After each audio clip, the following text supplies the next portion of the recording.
Bom, vamos então ver como é que é a aplicação da água de cal, então. A gente está usando a trincha ou o broche, enfim, né?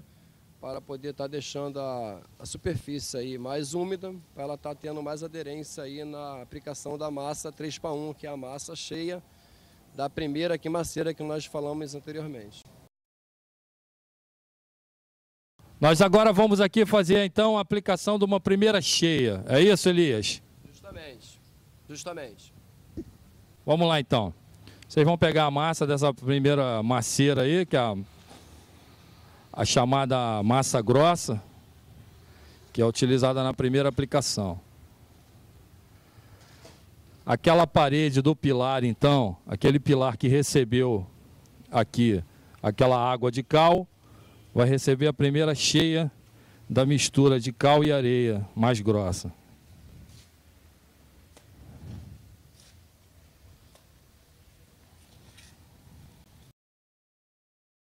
Essa é parte da aplicação da massa fina, a massa de acabamento.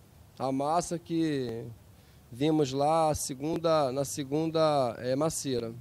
A massa 2x1.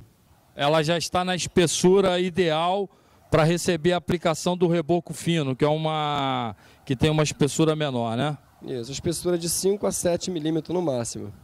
Antes do reboco fino e de qualquer outra etapa vem aquela lavação com a água de cal, não é isso? Isso, a água cristalizada aí com cal.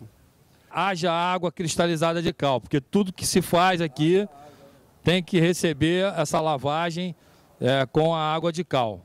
O senhor Paulo vai mostrar para a gente então agora como é que é feito. O reboco fino. Foi feita a lavagem da parede. A gente percebe que realmente é uma massa mais fina, né? Parece um creme, não é isso, Elias? Justamente. Ela tem esse processo todo. A primeira massa que nós vimos é uma massa mais areosa, porque ela é 3x1. A segunda massa, que é essa massa mais fina, ela tem a 2x1, que é 2 medidas de areia e 1 de cal, para ela ficar mais homogênica, né? E para facilitar aí todo o processo de acabamento da aplicação aí da massa. Elias, qual é o nome dessa etapa que está sendo feita aqui agora?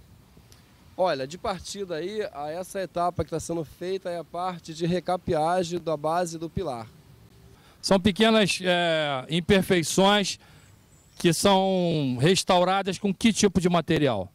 Olha, os pontos menores desses restauros são feitos com a massa super fina, que é uma massa peneirada numa peneira finíssima, com a medida de massa aí 2x1, que são 2 medidas de areia e 1 medida de cal, e uma dosagem aí do Rodopaz, que é uma cola que dá uma certa fixação na argamassa. Processo de lixar a parede. Essa parede já está pronta para iniciar o processo de caiação. Não tem mais nenhum emmassamento a ser feito nela, né? Não tem não. Ela está preparada agora para passar água cristalizada de cal. Que tipo de lixa é essa que ele está utilizando, Josué? Isso é uma lixa 120 para a parede.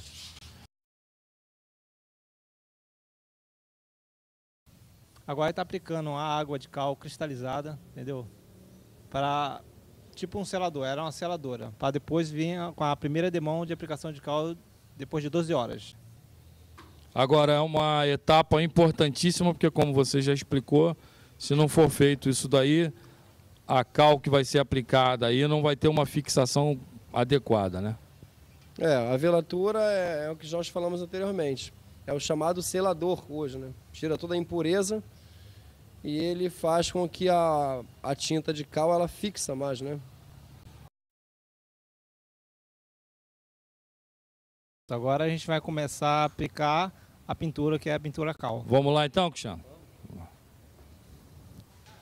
Esse processo de caiação, esse processo de pintura com cal é um processo demorado, meticuloso, porque atende a exigências muito nobres e muito importantes, diga-se passagem, do IPHAN, no que concerne a qualidade, né, aos cuidados com o processo. O processo tem que seguir critérios técnicos definidos pelo IPHAN, não é isso, Josué? Isso aí. Isso garante o quê? Isso garante com que o processo de restauração seja feito de acordo com aquilo que foi feito na época da construção do monumento, preservando as características originais dele. Esse processo de caiação que está começando agora é apenas uma primeira demão, né, Josué? Quantas demãos são realizadas nos arcos da Lapa para atender a essas exigências que garantem a qualidade da restauração? Tem 5 demãos, porque nós aplicamos na primeira demão, que seria a água cristalizada, com mais 4 demãos, que seja a água, que seja a pintura de cal. Depois que ele aplicar essa primeira demão, essa parede vai descansar por quanto tempo antes de receber a segunda? Às 12 horas. Bom, eu estou aqui com a arquiteta Juliana Furuguem, observando aqui o início da poda da árvore, que parece, até o momento, parece ter sido o maior arbusto encontrado em cima dos arcos. É isso, Juliana? É um dos maiores, né? Difícil de comparar, porque teve outros também de dimensões similares. Mais um pouco, talvez essa árvore começasse até a atrapalhar a locomoção do bonde por ali, né? Porque ela já estava bem rente ao bonde, não é isso? Mais do que isso, o pior é o risco de queda de reboco, que isso é uma coisa que estava para acontecer em vários pontos dos arcos, por causa dessa vegetação. Ele agora iniciou a poda com um serrote, né? Porque é tão grosso o tronco, né? Porque um facão já não resolve o problema, né? Então, primeiro ele tem que começar cortando galhos com serrote, né? Isso, é um processo bem demorado. A gente começa cortando os galhos, que atrapalham muito até a gente chegar no tronco mesmo. Então, a gente vai cortando galho por galho, até chegar no caule mais grosso, mais espesso mesmo.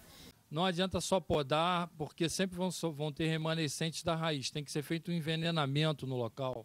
Isso, a gente aplica uma substância específica para esse tipo de vegetação, para não haver o risco da planta voltar a crescer. Que aí esse veneno ele penetra na raiz e mata definitivamente a planta. A gente sabe que a natureza acaba tentando ocupar o seu espaço, né? As árvores vão tentar crescer de novo, né? Qual é o papel da conservação para que isso não aconteça novamente, para que essas árvores não cresçam? Uma inspeção mais frequente, tirar os pequenos ramos. Tem algum produto que se aplique após o veneno, como revestimento no cal, que impeça que os passarinhos depositem novas sementes ali? Tem alguma coisa que pode impedir essas ramificações de novo? Com certeza, é o que você falou. A conservação é importantíssimo. Basicamente, o que acontece? Essa vegetação ela nasce quando o revestimento de argamassa está danificado e a alvenaria e todo aquele interior da construção fica exposto. Entendeu? Então, a gente tem que sempre tomar o cuidado de verificar rachaduras, buracos e sempre estar vedando. Se a superfície estiver completamente embolsada, né, completamente lisa, dificilmente vai voltar a crescer essas plantas. Pela primeira vez na história, uma restauração foi tão difundida através da internet.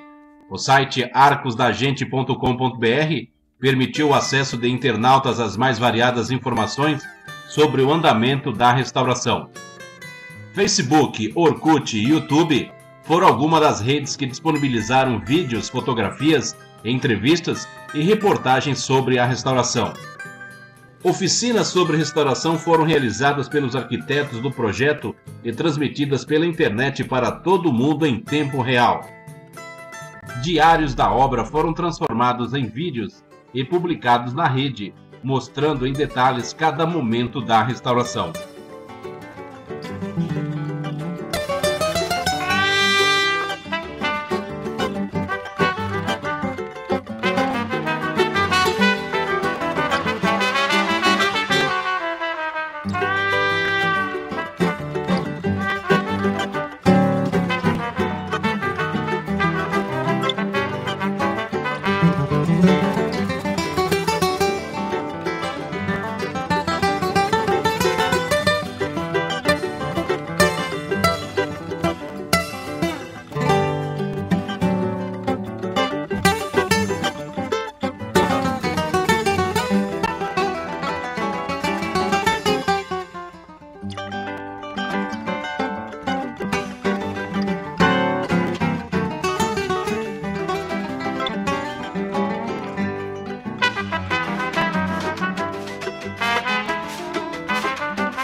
Dezenas de milhares de fotografias em alta resolução foram obtidas em intervalos de 5 segundos, gerando vídeos da restauração em formato stop motion, que foram publicados nas redes sociais.